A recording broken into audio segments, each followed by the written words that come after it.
قبل ما ابدا الفيلم حابب اقول لك وحشتنا يا صديقي، وزي ما طلبت يا زميل جبت لك فيلم رومانسي اكشن خطير. لا بجد يا صديقي الفيلم جميل، حال من الدراما والاثاره والاكشن والتشويق التي لم ولن تراها الا عنده مخترقات للبسيط. كل اللي عليك في البدايه العاديه تصبر عليا علشان تستمتع بالنهايه الدراماتيكيه. والان اربط الاحزمه مستعد للفيلم، وبيبدا الفيلم. نصلي على النبي ونبدأ بسم الله. فيلمنا بيبدأ بأشلي وهي قاعدة بتكلم صاحبتها جيسي، وبتقول لها إن أمها لقت كتب غريبة كده في المكتبة، والكتب دي بتتكلم عن شلالات أشلاند، ودي منطقة مليانة بالعفاريت والجمايكا والحاجات اللي ربنا يحفظنا منها دي. المهم إن أشلي لقت الخريطة بتاعت المكان المرعب ده، وكان واضح إنها بتحب المغامرة والقصص المرعبة، وبتقول لها إن المكان المرعب ده موجود على حدود المدينة، ولسه بتقول لها إن المكان الغريب ده فيه قوة مرعبة. بتلاقي باب الأوضة بيخبط، وبسرعة بتقوم تخبي الكتب والخريطة اللي لقيتها، ولسه بتقول مين اللي بيخبط. جيسي بتقول لها مين بيخبط ايه يا مطرطشة انتي، هو انت ناسية انك لوحدك في البيت؟ فبتفتكر اشلي وبتترعب، لكن الكارثة بقى ان الباب بيخبط تاني وبطريقة اجمد من الاول. فبتمسك نفسها وبتفتح الباب،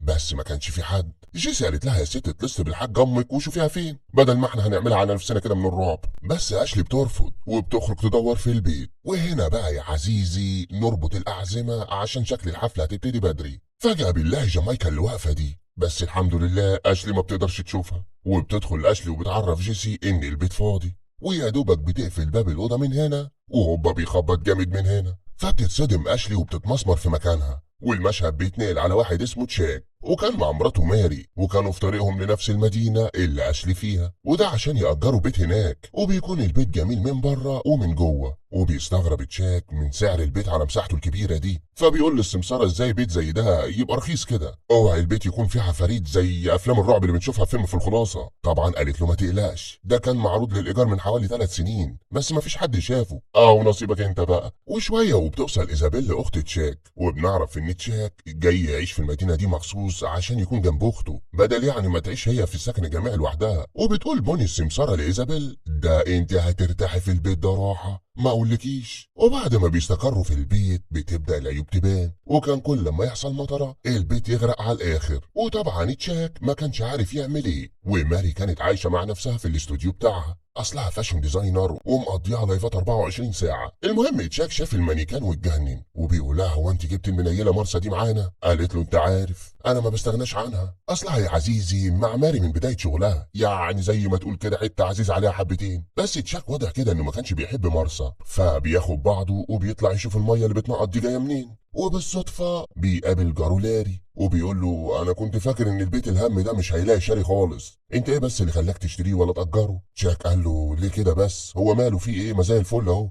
فبيتفاجئ ان البيت ده معروف في المدينه كلها انه بيت اشباح، لانه قديم جدا من اوائل البيوت اللي اتبنت. وبيتصدم وما كانش عارف يعمل ايه، وبيعرف ان الملك اللي قبله قتل نفسه في البيت الملعون ده. المهم تاني يوم الصبح بيكلم بوني السمساره، وبتفضل تعتذر له لانها ما كانتش تعرف حوار تسريب الميه ده، وبتقول له هاجي لك الاسبوع الجاي اظبط لك الدنيا، ونسجل بقى فيديو صغنن كده عشان تعمل لي ريفيو على شغلي. وتاني يوم اول ما بيصحى تشاك بيبص من الشباك وبينادي على ماري وبيقول لها الحقي بسرعه. ولما بتبص من شباك اوضتها بتشوف المنيله مرسى واقفه في الجنينه بتتهوى. طب ده انت نزلت ازاي ومع مين يخرب بيتي؟ فبتقول له ماري اكيد انت اللي عملت كده، اصل هي مش هتتحرك لوحدها. فبيشتري دماغه عشان ما تتخانقش معاه وبينزل يجيبها. والصراحه يا عزيزي يعني انا لو منه مش هدخلها بعد الوقفه اللي وقفتها دي. وبيقول لها انت بتعملي ايه هنا يا حزينه، هتجيب لنا الكلام. بس بيشوفوا لاري جاره وبيقول له انه شاكك في ايزابيل اخته، تكون يعني هي اللي سربت مرسى بره كده. فبيسالوا لاري طب ايه اخبار عقل ايزابيل، سليم يعني ولا ساح منها؟ انا عارف انها كانت بتتعالج. وبيستغرب تشاك انه عارف ان ايزي بتتعالج،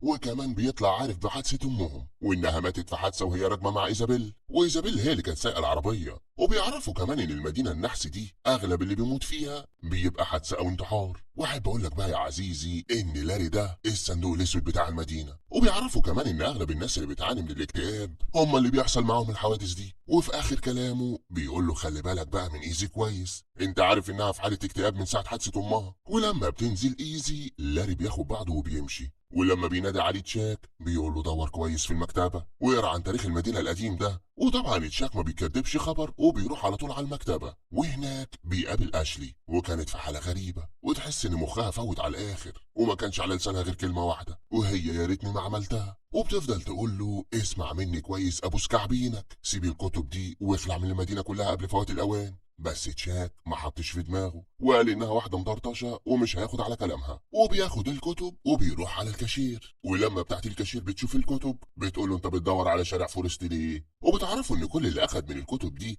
كانوا فاكرين انهم هيلاقوا فورست رود، بس للاسف ما حدش فيهم قدر يوصل لاي حاجه. بس برضه كبر دماغه وبيقول لها ان في بنت قاعده منهاره جوه، وكمان شاف كتب مركونه في نص الممر بتاع المكتبه، وهو قال كده من هنا والاتنين وشهم جاب 100 لون. بعدها بيروح يتشاك وبيفضل يقرا في الكتب، وبيعرف ان حوارات الانتحار دي بدأت من سنة 1980. وشوية باب البيت بيخبط وبتطلع اوليفيا، ودي عزيزة قريبة في المدرسة عند تشاك وجاية عشان يعلمها تعزف على البيانو. ولما بتقعد عشان تجرب تعزف بتكون متوترة على الآخر، فبيقول لها تشاك انه هيروح يجيب لها كوباية مية، وفجأة بيسمع صوت العزف، فبيقول لها ما انت بتعرفي تعزفي اهو يا اوليفيا. واول ما بيلف ظهره بيلاقي اوليفيا واقفه قدامه والعزف شغال مع نفسه، والبت الغلبانه كانت هتموت من الرعب وبتقول له ان في واحده قاعده بتعزف جوه. ولما بيخرج يشوف مين دي ما بيلاقيش حد خالص، بس اوليفيا قررت تنفد بجلدها وبتقول له العمر مش بعزقه، انا همشي ومش عاوز اتعلم حاجه. وفجاه وهو بيقفل الباب بتكون الحاجه دي قاعده على الكنبه، وطبعا ما حدش بيشوف الحاجات دي غير انا وانتم، هيجلطونا في مكاننا. المهم بالليل بيروح يتشاك يسهر مع سكان المنطقه عشان ماري مسافره في شغل وهو قاعد لوحده، وبيقول له لاري باين على وشك انك شفتها. ولما بيدخل بيشوف البنت اللي شغاله في المكتبه وكمان ابوها وشويه من سكان المنطقه، وبيلاحظ انهم قد ايه مرعوبين وخايفين حتى انهم يجيبوا سيره الست جامايكا. وبيعرف تشاك ان كل فتره والتانيه يلاقوا حادثه انتحار، وبيتصدم لما بيعرف ان اشلي الغلبانه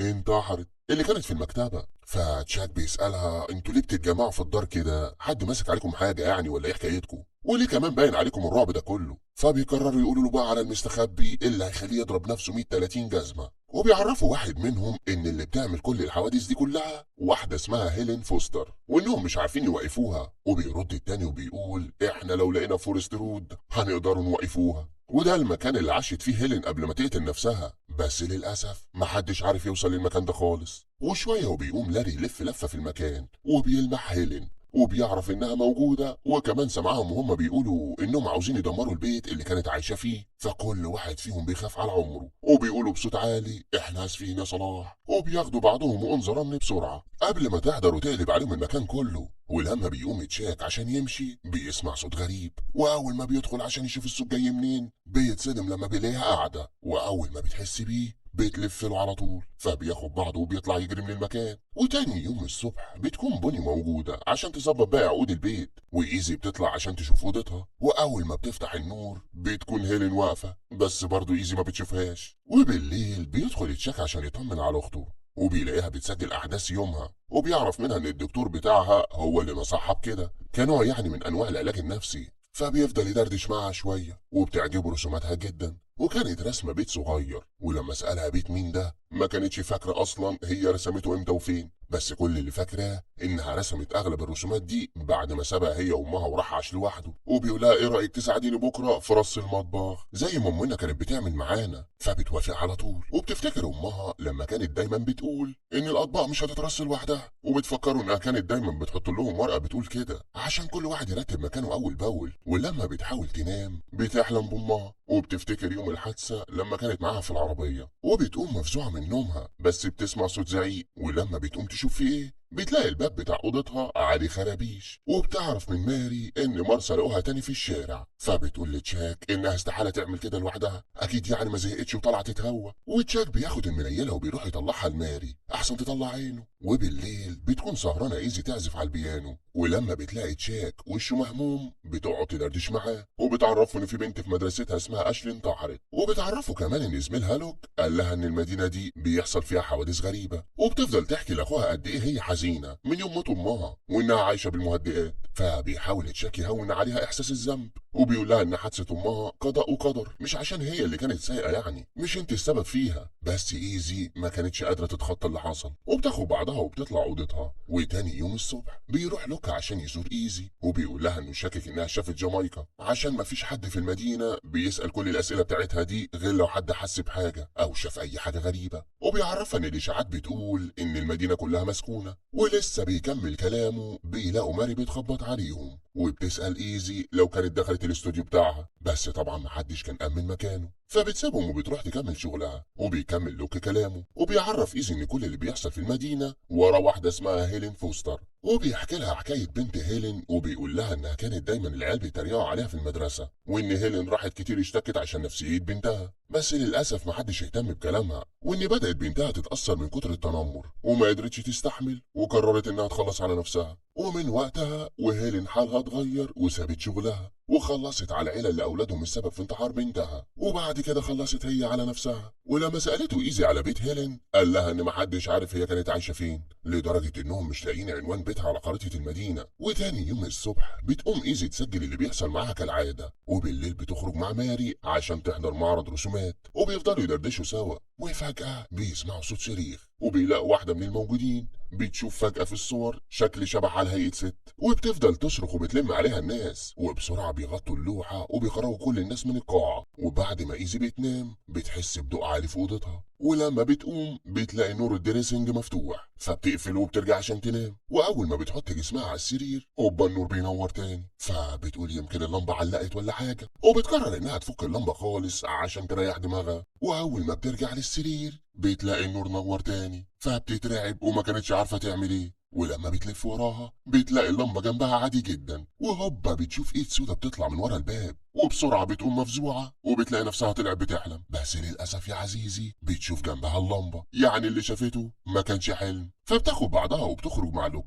وبتعرفه باللي حصل معاها، وبتقوله انها هترجع تعيش في السكن الجامعي احسن لها، بالرغم انها مش عاوزة تبعد عن اخوها، بس هي خايفة من كل اللي بيحصل حواليها. ولما بتطلب من لوك يساعدها تحل لغز هيلين بيقول لها ابدا نيفر ايفر ليفر، مش هيحصل، لان اللي حصل مع اشلي كان بسبب انها حاولت تنخور وراها. وشوية بتلاقي تشاك اخوها بيرن عليها وبيطلب منها ترجع البيت بسرعة. ولما بترجع بتلاقي ماري في حالة صعبة، وبيطلب منها تشاك تقعد مع ماري لحد ما يرجع. فبتسأله لو بيدور على بيت هيلين، لأن كل اللي بيحصل معاهم معناها إنها في حد بينكش ورا هيلين، بس هو ما ردش عليها وأخد بعضه ومشي. فبتطلع إيزي عشان تلم هدومها، وبعد شوية بتلاقي لوك داخل عليها وبيعرف منها إنها هتسيب البيت عشان اللي بيحصل مع ماري، وإن كمان أخوها هياخد مراته ويرجع يعيش في نيويورك. وشوية وهما بيدردشوا بيمسك لوك صورة أمها وبيقول لها إنه شافها وإنها ست جميلة. فبتترعب إيزي وبتقول له أنت شكلك شارب حاجة، شفت مين يا عم الحاج أنت؟ ماما ماتت من بدري. قال لها يخرب بيتك على بيت معرفتك، إزاي ماتت وهي اللي فتحت لي الباب وقالت لي إنك فوق؟ وفجأة بيسمعوا صوت تكسير، فبياخدوا بعضهم وبينزلوا يشوفوا في إيه. بس الندل لوك بيقول لها فرصة سعيدة، أنا همشي عشان نسيت أجيب طلبات البيت. وبياخد بعضه وأنظرن من المكان، وبتسمع إيزي صوت أمها بتنادى عليها. ولما بتقرب من المطبخ بتلاقي حد بيشدها، وبتطلع ماري وبتفضل تطلب منها ما تدخلش ناحية المطبخ، بس للأسف كانت مصممة إنها تدخل.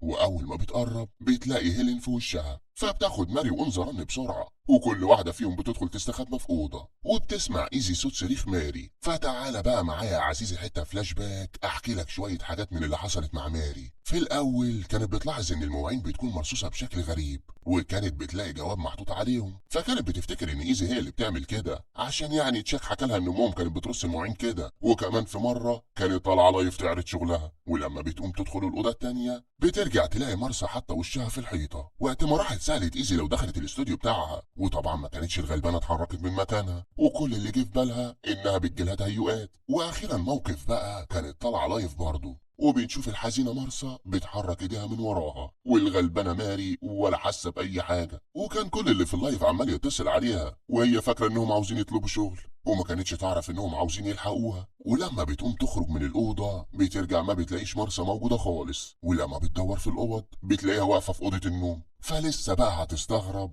هوبا بتطلع تجري وراها، وبتفضل ماري تصرخ وتقول هلب هلب. ووقتها آخر حل وصل له تشاك هو إنه يحرق المحروقة مرسى خالص، يمكن هي اللي جايبة النحس في البيت كله. وبعد كده حصلت حادثة إيزي. هنرجع بقى لماري اللي تدخل على إيزي عشان تلحقها من هيلين، بس للأسف كانت ماري بتنزف وهي مش حاسة، وبيبان عليها التعب. وبيفضل يتشاك معاها لحد ما بيدخل عليهم لوك في يوم من الأيام، وبيعرفهم إنه قدر يوصل للخريطة اللي من خلالها يقدروا يوصلوا لبيت هيلين، وإن لما يحرقوا البيت اللعنة هتروح. ولسه هياخدوا بعضهم ويتحركوا بيلاقوا المنيلة بوني جاية عشان ميعاد التصوير اللي كانت متفقة معاهم عليه. ولسه تشاك هيقول لها انا مش فاضي وماري تعبانة، بيلاقي ماري نازلة ومتزوقة على الاخر وبتقول لها انا هصور معاكي. طب جابت الفوهة دي ازاي طيب؟ وبتطلب من تشاك يروح هو المشوار بتاعه، وايزي بتطلب من لوك انه يفضل مع ماري عشان هي هتروح مع اخوها، وده لانها مش هتقدر تسيبه لوحده. وفعلا بيوصل تشاك لبيت هيلين وبيعرف ايزي انهم بمجرد حرق البيت كل الكابوس ده هينتهي. ونركز بقى يا عزيزي كويس مع ماري، وبتقعد تحكي ماري اللي حصل معاها، بس اتاريها اتلبست من هيلين، وهيلين هي اللي كانت بتحكي مش ماري. وبتقول ان بنتها كانت بترجع على طول حزينه